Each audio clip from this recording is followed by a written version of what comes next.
બિહારના મુખ્યમંત્રી નીતિશ કુમારે બોધગયામાં 136 કરોડના ખર્ચે બનેલ સ્ટેટ ગેસ્ટ હાઉસનું ઉદ્ઘાટન કર્યું અને ખેલો ઇન્ડિયા યુથ ગેમ્સ 2025ની તૈયારીઓનું નિરીક્ષણ કર્યું. મુખ્યમંત્રી નીતિશ કુમારે કહ્યું કે અહીં 100 લોકો માટે રહેવા વ્યવસ્થા કરવામાં આવી રહી છે, જેથી બહારથી આવનારા મહેમાનો પણ રોકાઈ શકે અને જગ્યા જોઈ શકે. તેમણે આ પણ કહ્યું કે અમે પહેલેથી જ આ કાર્યક્રમો માટે તૈયારી કરી રહ્યા છીએ. ગેસ્ટ હાઉસમાં તમામ આધુનિક સુવિધાઓ ઉપલબ્ધ કરાવવામાં આવી છે, જે 5 સ્ટાર હોટેલની જેમ છે. આમાં 24 room, 3 suite, meeting hall, waiting hall અને બીજી સુવિધાઓનો સમાવેશ થાય છે.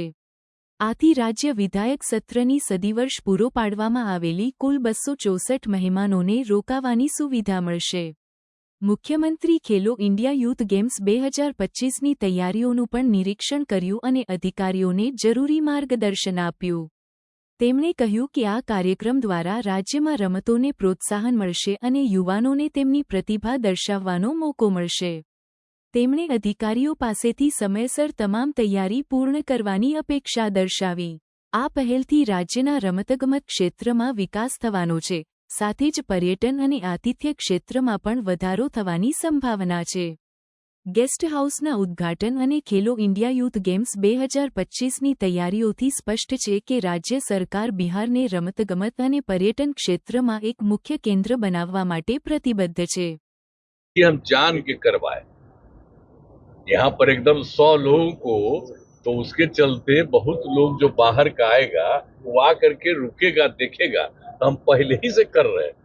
तो आप जानते हैं इसके बगल वाला तो हो ही पहले से हो रहा, तो उसके बगल में करा दिए, अब हो ही गया. लेकिन अब इतना अच्छा हो गया है कि अब कोई भी वहाँ रहेंगे, जो आते हैं वहाँ तो रहेंगे. यहाँ बहुत अच्छा हो गया, बड़ी सौगात है. बहुत बहुत अच्छा, बहुत खेलो इंडिया के पहली बार खेलो इंडिया ये नहीं कोई यहाँ के नहीं ना भाई, ये बिहार के लोग थोड़ी है. अरे वो तो देश के दूसरे जगह के और दुनिया भर के दूसरे जगह के लोग जो आते हैं यहाँ पर, उन लोगों के लिए सुविधा है. इसके लिए तो बराबर है ना हम आते थे, ये बन रहा है, ये सब कर रहे हैं.